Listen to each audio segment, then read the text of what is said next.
Good evening, Willowdale and beyond. Welcome to Meet Your Neighbor, NeighborLink North York's weekly interview series. I'm Sebastian Biasucci, and each week we'll introduce you to a new neighbor in the spirit of building a more connected community. In 2021, we did 23 live stream interviews, which you can now check out on our YouTube channel. Just search up NeighborLink North York on YouTube. They're all there. This year, we're back with new neighbors and great conversations. We're kicking off 2022 with a fantastic member of our community, Michelle Oliveira. Her bio is so filled with incredible initiatives and community work that it would be faster for me to actually list the things that she's not involved in. She really does it all, from marketing and special needs consulting to working with the BIA and neighborhood associations to showing gratitude to frontline workers, and of course, being an awesome mom. We can't wait to introduce her. First, let me introduce you to our host, Lily Cheng. Thanks, Sebastian, and good evening, Willowdale. I believe most of us are carrying a somber mood these past few days. It's indeed been very difficult, so I don't want to, gloss over the weight that we all carry. We are grateful that this Wednesday night we will be hosting a virtual prayer time together. We pray that the war will be over by then. But please do join us at 9 o'clock at night for a time where we can send our prayers for world peace together.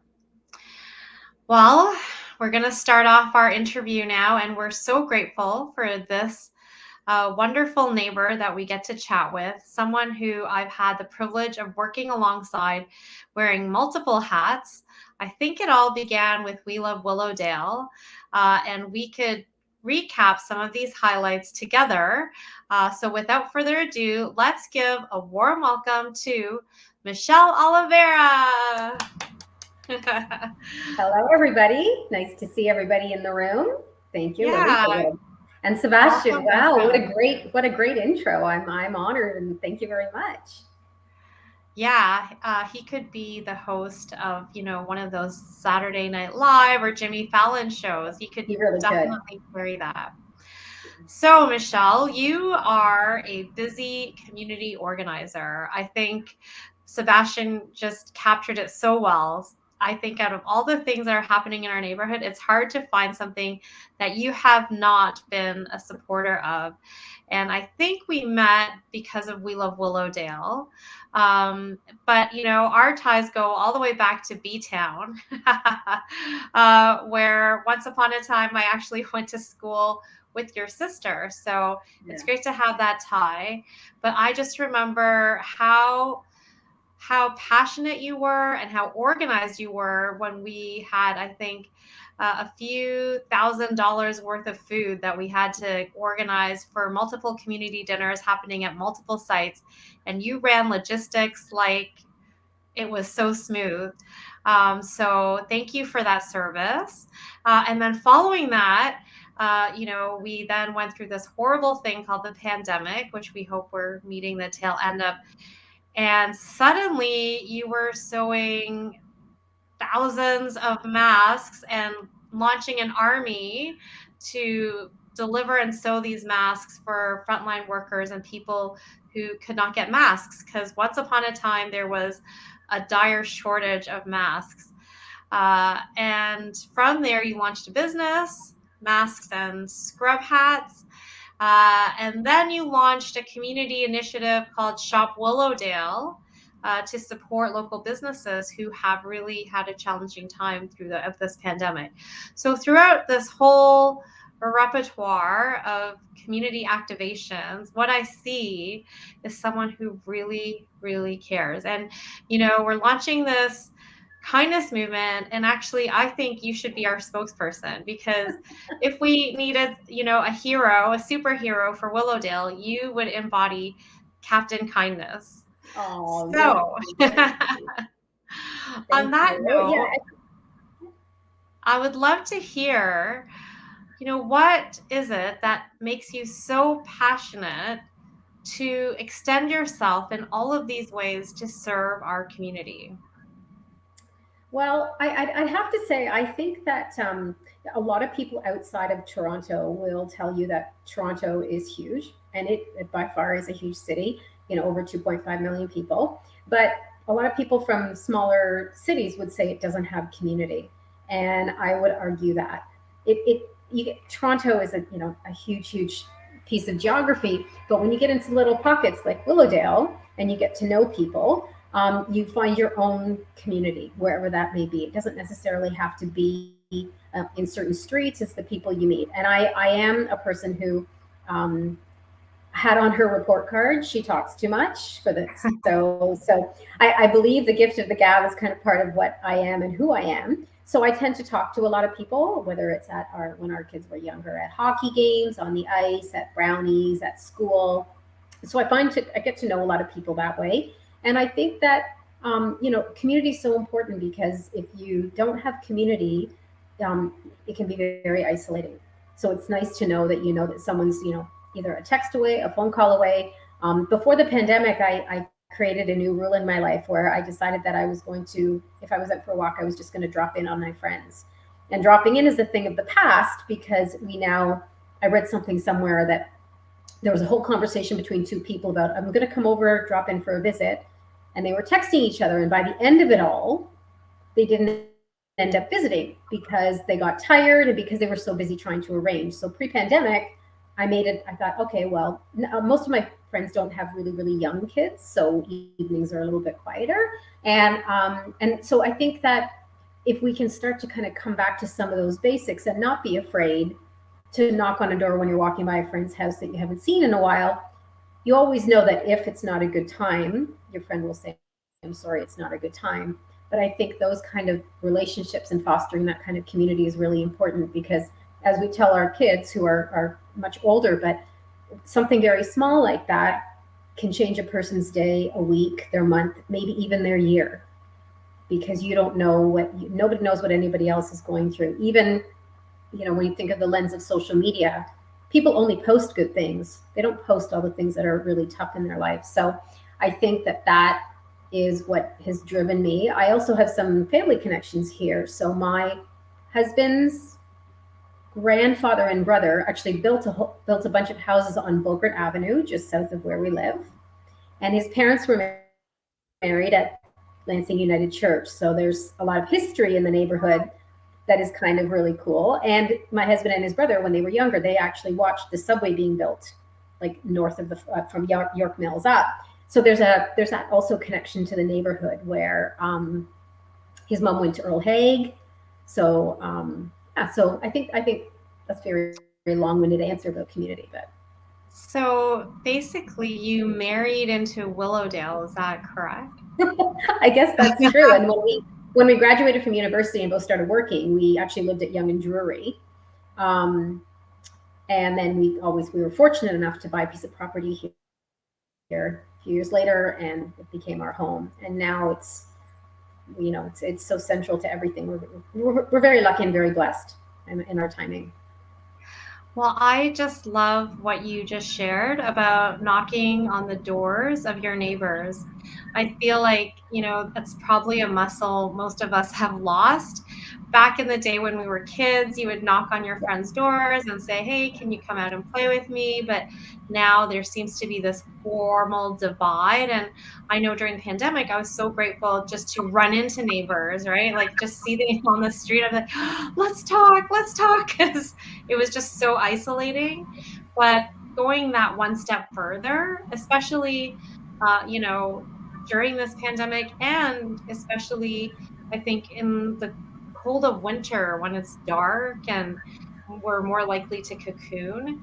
Yes. A knock on the door just to say hi is a wonderful surprise. And I think we would really change the temperature of our community if we all adopted this practice. So, and I think even actually, I just dropped in at a friend's because I took her flowers for.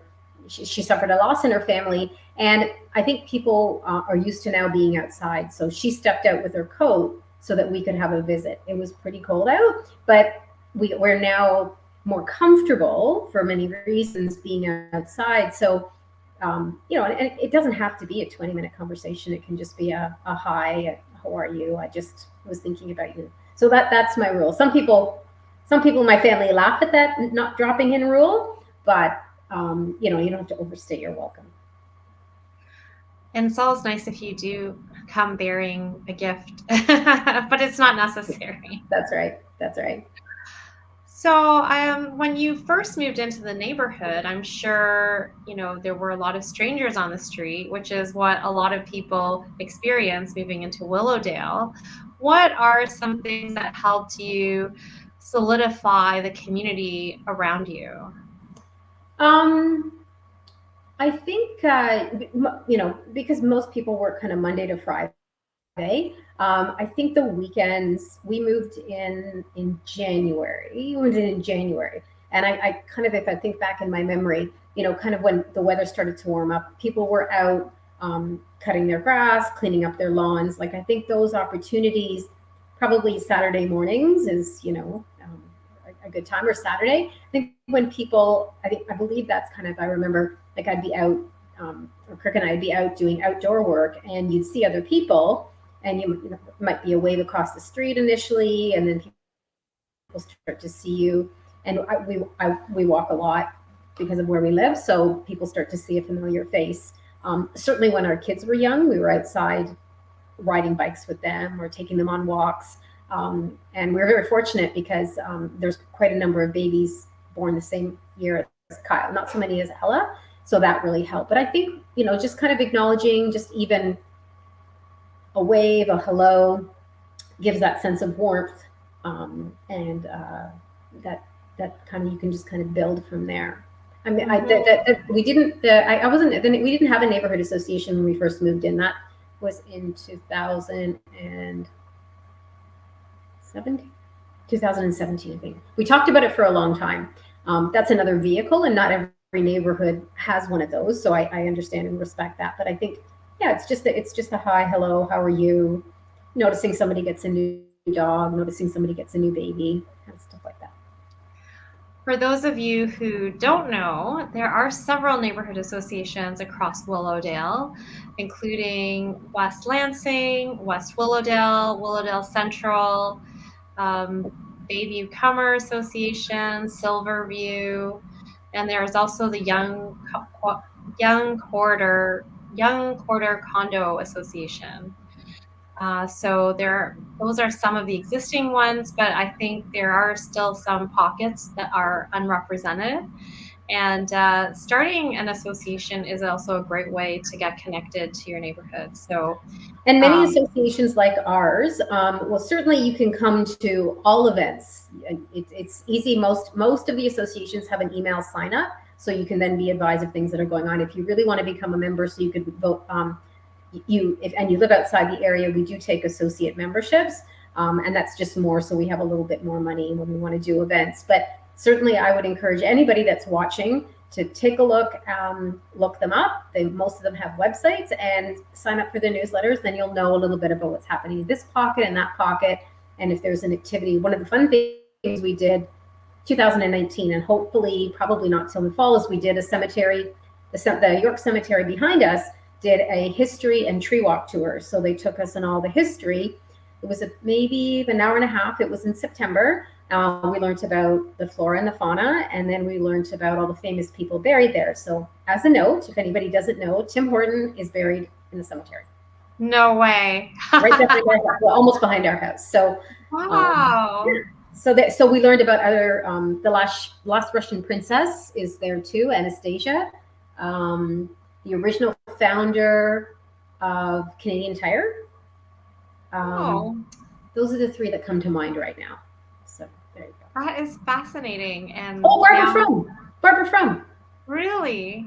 Yeah, on the other side of Senlac. So to add to that, like anybody can come to one of these events, and it's worth it to check it out. So yeah. I missed one, Edithvale Community Association. That's right. But Nahid has made a comment that I think is really valid as well. I'll just, when you say like people only post good things on social media, I thought about what can we done to change it, to start and normalize posting real stuff and encouraging others to do so. And I think that's really important for this Instagram generation, because the anxiety that perceived perfection creates is a lot. And to that end, I feel like, I myself am quite discombobulated, if you will, just given the global turmoil. I think it's really impacted me in ways that are deeper and not. I can't just watch the news and then forget about it and go on with my day. I feel like I'm constantly checking the news, probably more than I need to. But yeah, how are you doing, Michelle? Well, so my policy on news, and it started so, and if anybody is always watching my social channels, you won't see that we had a very, very rough year last year. So I'm not afraid to share. It was a very, very tough year. Other people had tougher, but it was tough for us, for our family. So, and in that time space, so we still get a newspaper in the morning. We get a newspaper, a hard copy newspaper, and I don't even think I've read through it in a year. I know what's going on. I'll check the news once just so I know what's going on, and then I don't check it again. But something else that I did personally, which I found therapeutic, was I unfollowed anybody that was making me upset. Not intentionally, but things that were getting deep, and I was saying, "Oh, look, look, why can't this happen to me?" Whatever the case may be, and I unfollowed, and it was nothing personal against people. I just had to do that for my own, just for my own self. So it's a little piece. There's a way to do it so people don't know if you're worried about offending anybody, but sometimes you just need to just kind of say, "To, this is what I need for my own mental health." So that's I check the news about once a day. I really stay away from Twitter. I find it's not a very healthy place. And you can get a news summary like a CBC app where you're just getting like a quick snapshot of everything that's going on. And then the rest of the time you can pray, you can meditate, you can do whatever grounds you the most. I find hugging a tree personally, which people might laugh, but I like connecting to nature. Yeah, there's a new thing called, or maybe it's not new, forest bathing. Yep. Yes, I read about that. So, you mentioned this past year has been difficult.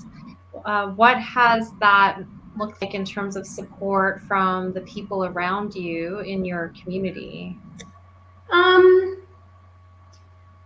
It's because it's such a funny time, and sometimes when we're struggling, we're not really sure how much we want to share or if we even have the energy to share.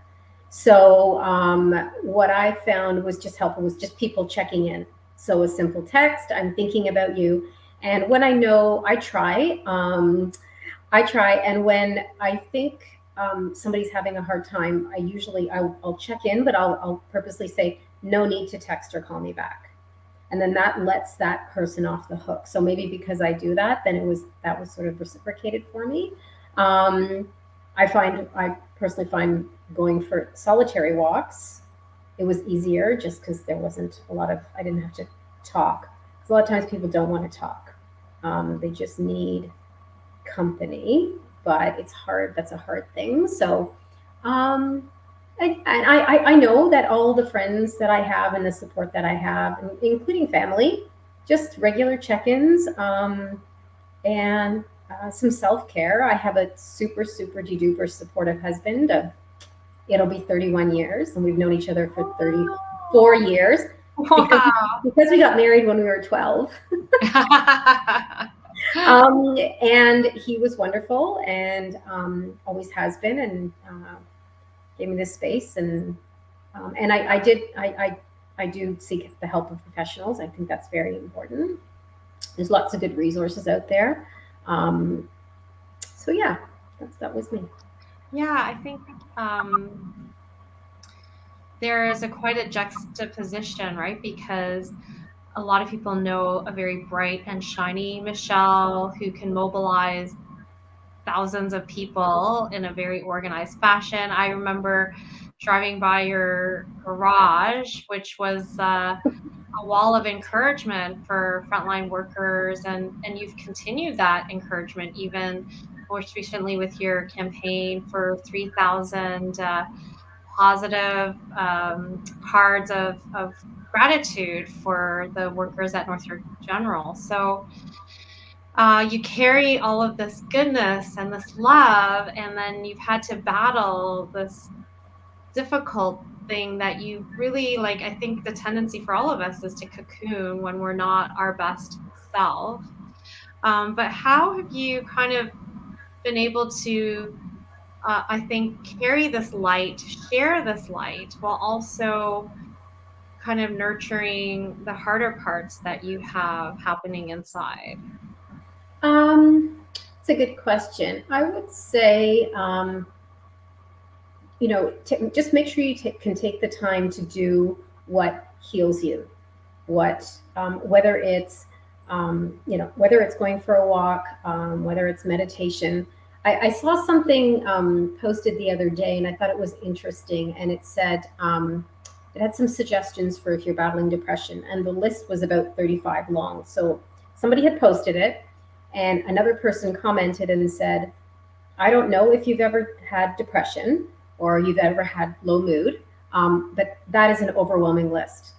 So then I was sharing it with a friend of mine, and what she said, and she'd actually been through depression. It's a friend from my childhood, and she actually said, what I do is I take that list and I cut it up and I roll it up and I put it in a jar. And if I can accomplish one of those things, then that's my day. So I think that just slowly, and I have an incredible spouse and incredible kids, great network, friends and family. So I think just kind of I had to slow down and not be in super overdrive, because I think I just hit a wall. And then over time, you do things like self-care and not trying to bite off too much, and then you can slowly start to build some capacity. Mm-hmm. And what has been your inspiration to champion all of these movements of love in our community? Well, I'd have to say, I don't know so much the community, but my husband, Kirk, I'm pointing because he's in the other room, his family, they grew up, and volunteerism was embodied in everything they did. Very involved in their church, in the community. And when I met him, I actually didn't come from a family that did a lot of that for no particular reason. And I couldn't kind of get my head wrapped around it because it was something very different and foreign to me. But once I started one thing, I started to realize how beneficial and how it made me feel, and how it connected me with other people that I never would have met before in my life. A lot of it, the kids' schools. I was fortunate enough to be involved in the school council. Not everybody can do that, so I respect that. But I think that starting to understand how it can make you feel, and it doesn't have to be hours a week by any means. It can be whatever you can handle at that moment in your life. I started to realize how much it felt to give back to that. And as a matter of fact, something else I do, the other marketing side of me, is I teach people how to use LinkedIn. So when I'm coaching and helping high school students, because I do a session for them for free, or young people, I will often encourage them and say, if you don't have a lot of job experience, or even if you do, it's really good if you can get out and do some volunteer work, because employers aren't just looking for the person who has the best GPA. They're looking for a well-rounded person, and nobody has anything more than 24 hours in their day. It's how you carve it out. So I try and encourage from the young person's perspective. Our kids, I'm sure like yours, Lily, and many people on the call, they've grown up as part of it, so they don't know any different. But as they move into the job market, their resumes are full of all of this stuff that they've done. And it doesn't have to be a lot. I think Ella's first formal volunteering was she helped out at her dance studio like 1 or 2 weeks in the summer in the morning. She was like a junior camp counselor, but it was volunteer work. And I believe it lent her some skills. Our kids volunteer at the annual church dinner. They really have never had a choice on that one. Maybe voluntold is the word, but so I think that I know that I have my husband and his family to credit for opening up my eyes on what volunteerism can do. And I think that the community is, it's your home. We spend a lot of time here. So I think that, and also I believe that oftentimes in life, like you get what you give. Like there's not a chart that anybody keeps. There's not a score pad, but the universe, God, whatever is your belief system. I think that those things are connected. That's what I feel. But that's my own personal take on things. Do you have any moments from the multitude of volunteering that you've done that have really impacted you or affirmed for you the value of what you have given? So with the Sow for TO movement that myself and 9 other individuals ran for those April, May, June, 3 months, when we couldn't get masks or scrub caps, and we mobilized volunteers to sew and drive them around. There was one nurse that came to the house to pick up some. I don't remember where she lived.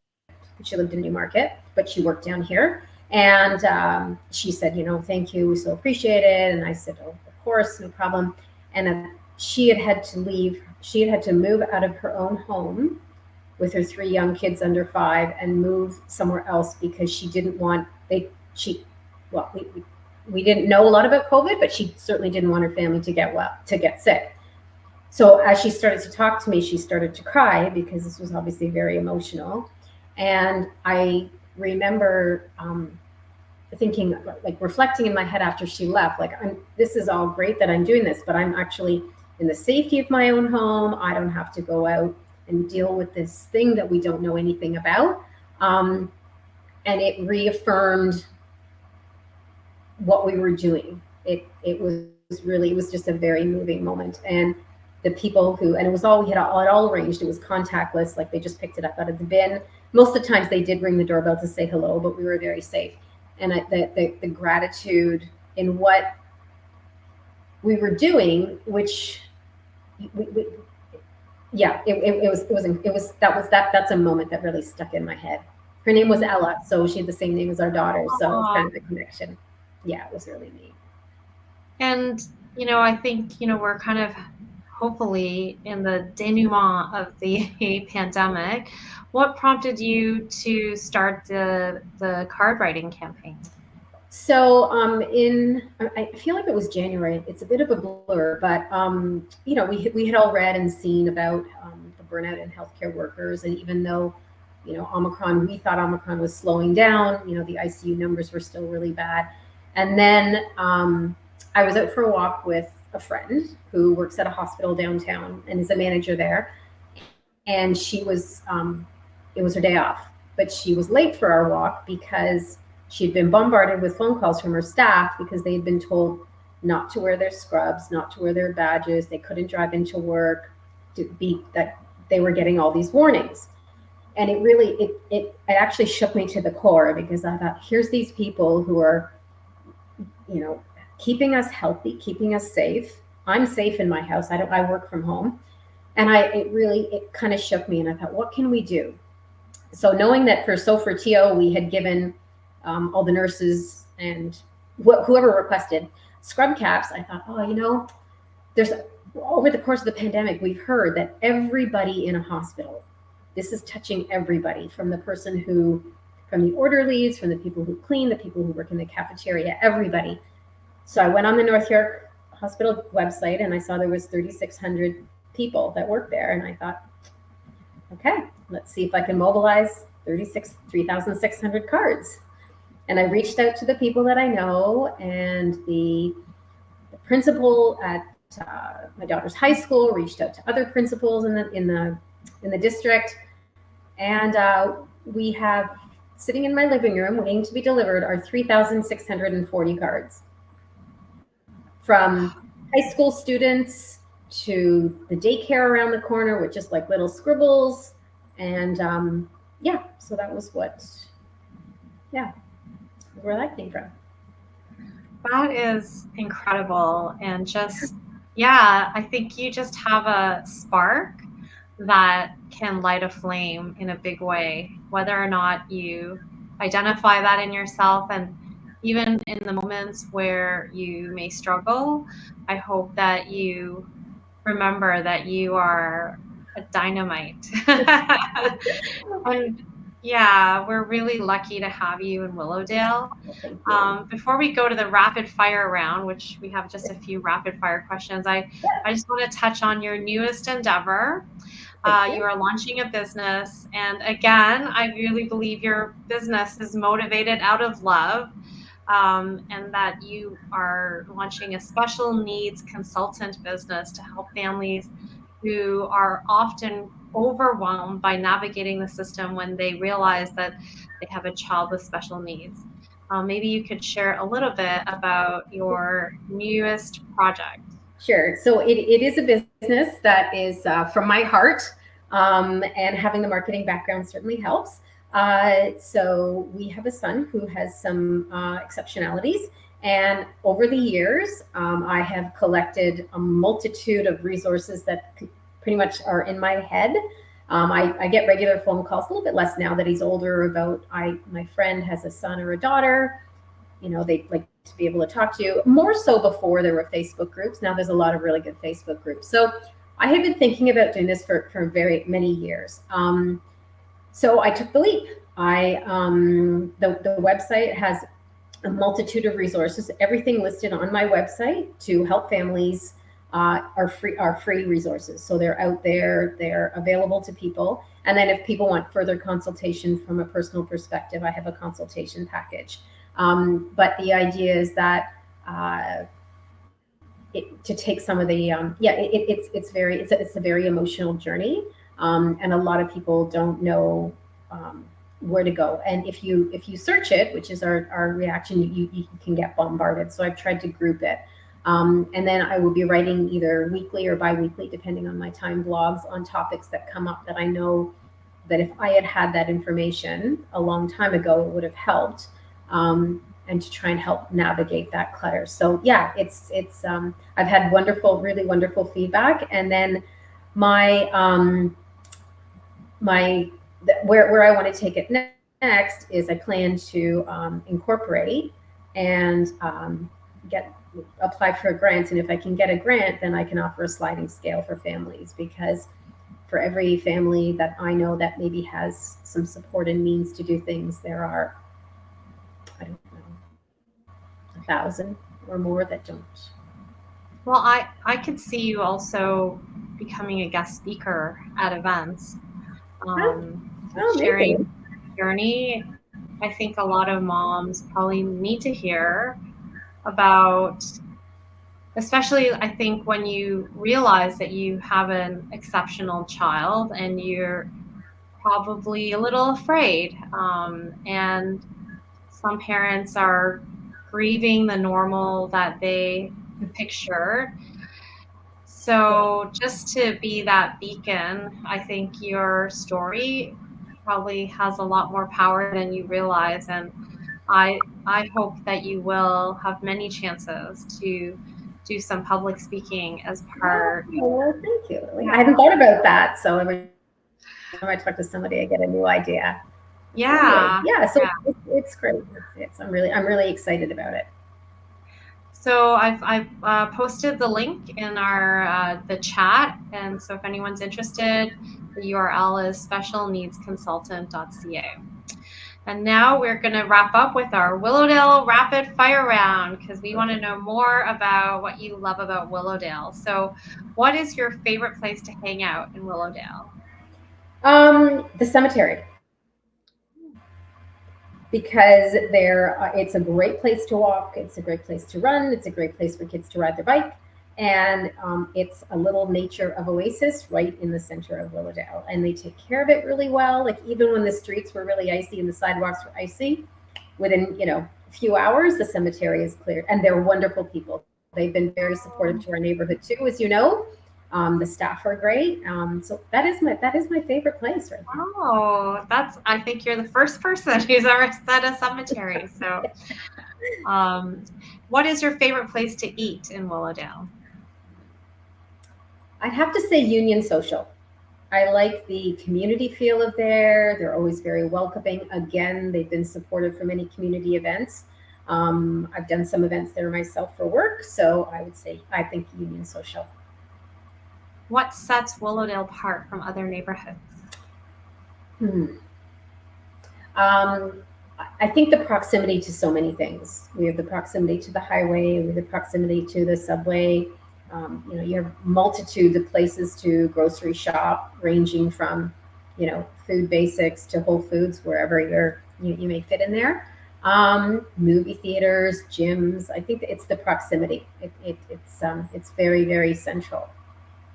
And is there a hidden gem other than the cemetery that you'd care to share from Willowdale?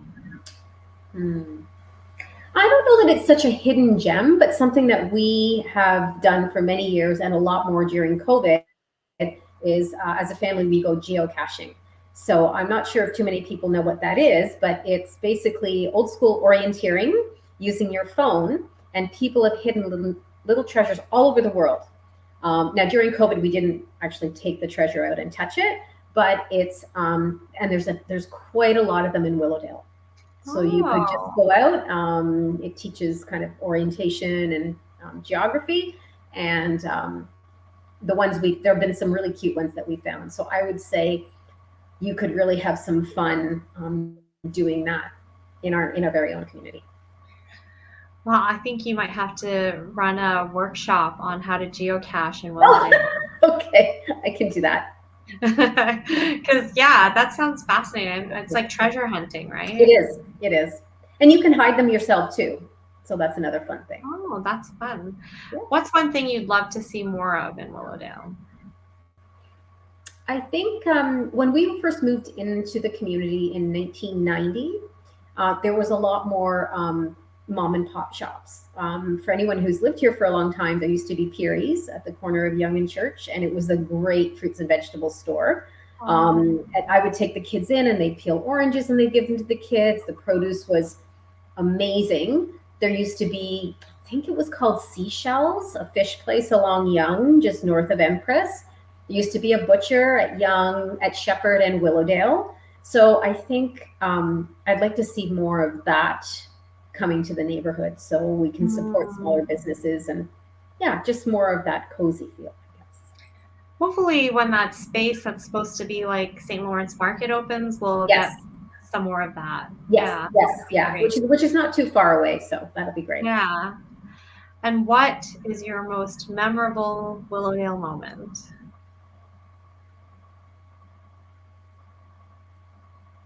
My most memorable moment.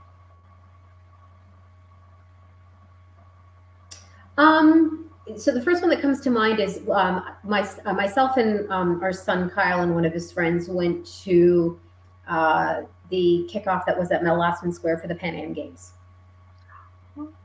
That was really neat because it was the Pan Am Games, and that was really it was memorable. There was lots of hurrah. It was the summertime. We were outdoors, so that's one of them. That sounds like a beautiful memory. And we're just going to close off with a word of thanks from Howie.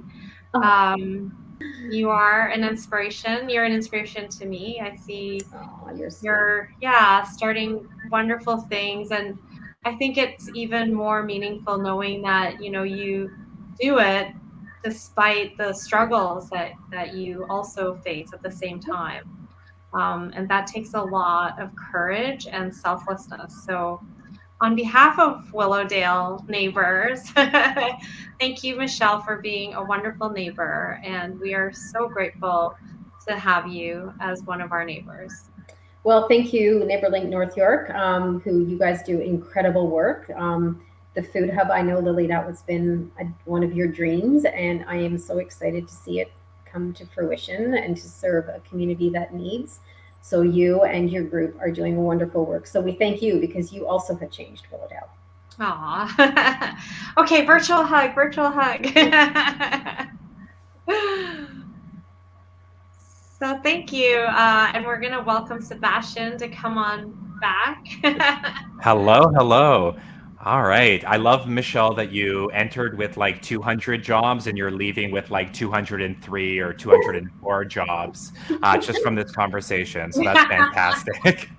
Thank you, Lily. Thank you, Michelle. Thank you for all that you do. And I would challenge all those who are listening to maybe take a page from the book, write, a letter of thanks to someone, maybe drop in on someone this week, or after this live stream ends, check in on someone, shoot that text message. And just like you said, not expecting a response or a call back, but just want you to know I'm thinking about you, because I know we can all need that from time to time. So thank you for that inspiration, and be sure to follow Michelle on social media and go to her website. It's marketingyourbusiness.ca and specialneedsconsultant.ca as well.